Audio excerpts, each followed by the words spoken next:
নমস্কার বন্ধুরা, আমি শ্রীময়ী। বন্ধুরা, আপনারা দেখছেন ট্যারট গাইডেন্স উইথ শ্রীময়ী। আজকে আপনাদের সাথে আলোচনা করব অত্যন্ত একটি গুরুত্বপূর্ণ বিষয়, যে বিষয়টি পথে ঘাটে মাঝে মধ্যেই আমাদের চোখে পড়ে। বন্ধুরা, আমরা রাস্তা দিয়ে চলতে চলতে অনেক সময় দেখি কোনো অশ্বত্থ গাছের গোড়ায় বা অন্য কোনো গাছের গোড়ায় নানা রকম ঠাকুরের ভাঙা মূর্তি, ঠাকুরের ব্যবহৃত বিভিন্ন জিনিসপত্র সেগুলো ডাই করে রাখা আছে। কেউ বা কারা এসে গাছতলায় ঠাকুরকে নামিয়ে দিয়ে চলে গেছেন। বন্ধুরা, এই সমস্ত জিনিসগুলো দেখলে মনে যে কষ্ট হয় শুধু সেটাই নয়, অনেক জায়গাতে দেখা যায় ঠাকুরের হাত পা ভাঙা বা রাস্তাঘাটে ছেলেমেয়েরা খেলার চলে আরো খানিকটা তাকে ভেঙে দিয়েছে, মূর্তিগুলোর মুখ একদম ভেঙে গেছে। তো বন্ধুরা, একটা জিনিস আপনারা নিজেরা বিবেচনা করে দেখুন, যে ভগবানকে বা যে মূর্তিকে আপনারা ঈশ্বর আরাধ্য এবং আপনার বাড়ির কল্যাণকারী শক্তি হিসেবে এনার্জাইজ করে প্রাণ প্রতিষ্ঠা করে তাকে শুদ্ধিকরণ করে এতদিন পুজো করলেন, সেই মূর্তি পড়ে রয়েছে অনাদরে অবহেলায়। এর ফলে কি আপনার বাস্তুতে খুব মানে সুন্দর এনার্জি সঞ্চারিত হবে? নিশ্চয়ই নয়। অনেকেই মনে করতে পারেন, আচ্ছা আমাদের তো জলে বিসর্জন দেওয়া এগুলো তো প্রথা ছিল, কোথায়? তখন তো আমাদের অকল্যাণ হয়নি। বন্ধুরা, জলে বিসর্জন দেওয়া বা পুকুরে বিসর্জন দেওয়া এটা আমাদের প্রাচীন একটি পরম্পরা। কারণ আমাদের যে ভূমিতত্ত্ব, সেই ভূমির সঙ্গে জল মিশে আবার সেই পঞ্চভূতেই কিন্তু সেটা বিলীন হয়ে গেছে। সেটা কিন্তু ক্ষতিকারক জিনিস নয়। কিন্তু রাস্তার কুকুর বেড়াল এসে সেখানে সেই ফেলে যাওয়া মূর্তির গায়ে মূত্র ত্যাগ করছে, মল ত্যাগ করছে, এবং আপনার আরাধ্য যিনি এতকাল আপনাকে বরদান দিয়ে এসছেন, আশীর্বাদ দিয়ে এসছেন, তিনি সেখানে ওইভাবে পড়ে রয়েছেন ভগ্ন দশায়। এটা কিন্তু আপনার পরিবারের জন্য উল্টে সুফলের বদলে অকল্যাণ কিন্তু ডেকে আনে। বন্ধুরা, এই কাজটি থেকে যদি সম্ভব হয় আপনারা বিরত থাকুন, এবং যদি ভাসান দেওয়ার প্রয়োজন হয় কোনো প্রতিষ্ঠিত পুকুর বা গঙ্গায়, অবশ্যই সেখানে আপনারা বিসর্জন দিন। না হলে নিজের বাড়িতেই কোনো জায়গা তৈরি করে এবং সেটিকে একটি প্রোটেক্টেড প্লেস হিসেবে রেখে সেখানে আপনারা এই মাটির তৈরি মূর্তি আপনারা কিন্তু যখন পুজো হয়ে যাবে তারপর আপনারা সেখানে রেখে দেওয়ার ব্যবস্থা করতে পারেন, যাতে বৃষ্টির জল এসে যখন বছরে আমাদের বর্ষা হয় তখন এসে সেটাকে পুনরায় মাটি করে দিতে পারে, মাটির সাথে যাতে মাটি আবার মিশে যেতে পারে। সেক্ষেত্রে আপনার পরিবারের এবং এই ঠাকুরের যে দেহ থেকে মানে বের হওয়া যে মাটি, সেটা যদি আপনার কোনো তুলসী গাছে আপনি দিয়ে দেন বা কোনো কলা গাছের গোড়ায় দিয়ে দেন, যে গাছ বাড়ির মধ্যে রয়েছে অবশ্যই, বা যদি আপনার কোনো জমি থাকে, মানে ধরুন অনেকেই গ্রামাঞ্চলে ধান জমির মালিক বা কোনো শস্য ক্ষেত্রের মালিক, সেখানে যদি আপনারা ছড়িয়ে দেন সেটি কিন্তু আপনার বেনিফিটে আসবে। এবং সেক্ষেত্রে যাকে বলে না সেই সুজলা সুফলা শস্য শ্যামলা, শুধুমাত্র দেশ না, আপনার পরিবারও কিন্তু সেক্ষেত্রে বৃদ্ধি এবং সমৃদ্ধ সেই হওয়ার ব্লেসিংটা কিন্তু সেক্ষেত্রে আপনারা পেয়ে যাবেন। এবং অনেকেই রয়েছেন যারা আমাকে জিজ্ঞেস করেছেন যে শ্রীময়ী, মাটি তো এতখানি হয়ে গেছে, তাহলে এবার কি করব? বন্ধুরা, আমাদের দেশে মাটির প্রদীপ তৈরি করার প্রচলন রয়েছে, অনেকে শিব বানিয়ে পুজো করেন। তো সুতরাং এই সমস্ত কাজে আপনারা এই মাটিগুলো কিন্তু বন্ধুরা ব্যবহার করতে পারেন।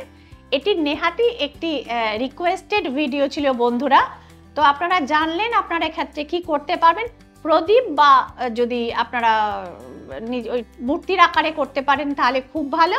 এবং সবসময় মাটির প্রদীপের আপনারা সর্ষের তেল দিয়ে ঈশ্বরের উদ্দেশ্যে সেই প্রদীপ কিন্তু আপনারা নিবেদন করতে পারবেন।